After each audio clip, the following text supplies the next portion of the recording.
عمر کتنی تھی؟ 8 سال اس کی عمر تھی۔ سب جو تھے بتوں کے پجاری، جناب بت گڑ لی، ان کی پوجا کر لی، عبادت کر لی۔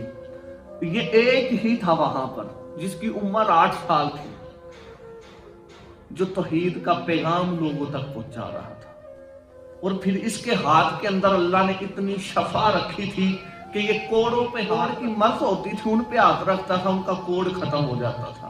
جو نبینے ہوتے تھے ان کی آنکھوں پہ ہاتھ رکھتا تھا، اللہ انہیں بنائی عطا فرما دیتا تھا۔ جو بیمار ہوتے تھے ان پہ ہاتھ پھیرتا تھا، اللہ انہیں شفا عطا فرما دیتا تھا۔ یہ اللہ نے ہاتھوں میں برکت رکھ دی تھی اس کے۔ اب وہ دین کا پیغام بھی پہنچا رہا تھا، لوگوں کو صحت اور تندرستی بھی عطا کر رہا تھا، لوگوں کی بھلائی بھی کر رہا تھا، دنیاوی لحاظ سے بھی اخروی لحاظ سے بھی اسلام کی دعوت بھی انہیں دے رہا تھا۔ جو وقت کا حاکم تھا وہ بھی کافر تھا، اس کے وزیر ہمشیر وہ بھی کافر تھے۔ جو وقت کا حاکم تھا نا، اس کا جو وزیر تھا، اس کی بینائی نہیں تھی، اسے نظر نہیں آتا تھا۔ اسے پتا چلا کہ ایک بچہ ہے فلاں جگہ پر، وہ ہاتھ پھیرے تو بینائی واپس آ جاتی ہے۔ وزیر اس بچے کے پاس گیا اور جا کے کہنے لگا کہ مجھے نظر نہیں آتا، میں نے آپ کا بہت نام سنا ہے، تو آپ مہربانی فرمائیں۔ اس بچے نے اللہ کا نام لے کر اس کی آنکھوں پہ ہاتھ پھیرا تو اللہ نے بنائی عطا فرما دی۔ اب یہ وہاں پر وزیر واپس گیا، اسے نظر آ رہا تھا، بادشاہ نے وجہ پوچھی، اس نے بیان کر دی۔ اس نے کہا وہ بچہ جو ہے بہت ہی آلہ ہے، اس نے ہاتھ رکھا تو بنائی اسی وقت واپس آ گئی، لیکن اس کا ایک دین ہے، اسلام ہے۔ وہ ایک رب کا نام لیتا ہے، رب السماوات والارض، نور السماوات والارض، خدا کی زمین و آسمانوں کا نور ہے۔ وہ لوگوں کو بتا رہا ہے کہ حقیقی رب ہی خدا کی ذات ہے، وہ لوگوں کے خدا کا پیغام پہنچا رہا ہے۔ بادشاہ نے کہا اگر ایسے ہی چلتا رہا، لوگ اس کے دین کی طرف جاتے رہے تو ہمارے دین کا کیا بنے گا؟ جو لوگ مجھے پوجتے ہیں، میری عبادت کرتے ہیں، ان کا کیا بنے گا؟ اس نے ایک ٹیم تیار کر لی، اس نے کہا اس کو ختم کر دیا۔ اب جو ٹیم اس نے تیار کی تھی وہ اس کو ختم کرنے کے لیے گئی۔ انہوں نے پہاڑ کی بلند چوٹیوں پر جا کرنا اس بچے کو دھکا دینا چاہا، لیکن خدا کی قدرت تھی کہ پہاڑ جو تھا حرکت کے اندر آیا۔ وہ جو مارنے کے لیے گئے تھے وہ خود مر گئے، بچہ بچ گیا، اسے کچھ نہیں ہوا۔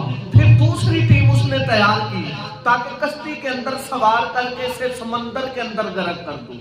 وہ جو ٹیم گئی تھی وہاں پر بھی خدا کی کرنی ایسے ہوئی کہ جب لہریں آئی تو سب غرق ہوئے، یہ بچہ پھر مسکراتا ہوا واپس آ گیا۔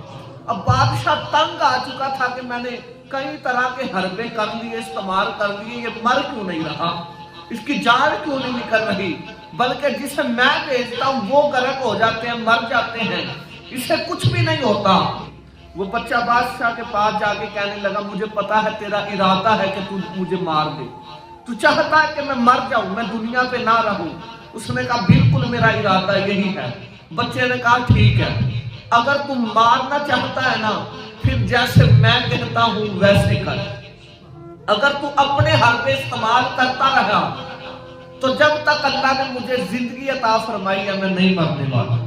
اگر تو چاہتا میں مروں جیسے میں کہتا ہوں۔ اس نے کہا بول کیسے کروں؟ اس نے کہا صحرا کے اندر، اس میدان کے اندر سب علاقے والے کو اکٹھا کر، جہاں تک تیری حکومت ہے بادشاہی ہے، سب لوگوں کو اس میدان میں اکٹھا کر، اور پھر مجھے ایک تختے پہ لٹا کے کھڑا کر دے، باندھ کے میرے ہاتھوں کو باندھ دے، پاؤں کو باندھ دے، اور ایک شرط ہے پھر بھی مجھے مارنے کے لیے۔ اس نے کہا کون سی؟ کہنے لگا تم نے خود تیر اپنے ہاتھوں سے چلانا ہے، اور تیر چلاتے ہوئے کہنا بسم اللہ ہی، میں تیر مارتا ہوں اس غلام کو، اس بچے کو، اس کے رب کا نام لے کر، اس کے رب کا نام لے کر۔ اللہ نے فرمایا والذین آمنوا اشد حبا للہ، ایمان والا وہ ہے جو خدا سے شدید ترین محبت کرتا ہے۔ کہا میرے رب کا نام لے کے تو مجھے تیر مارنا، میں اپنی جان قربان کر دوں گا۔ اس بادشاہ نے کہا ٹھیک ہے، اگر تجھے مارنے کے لیے مجھے ایسا بھی کرنا پڑا تو ٹھیک ہے، اور لوگ تو تیری طرف نہ جائیں گے۔ اس نے لوگوں کو اکٹھا کر لیا، میدان سج گیا۔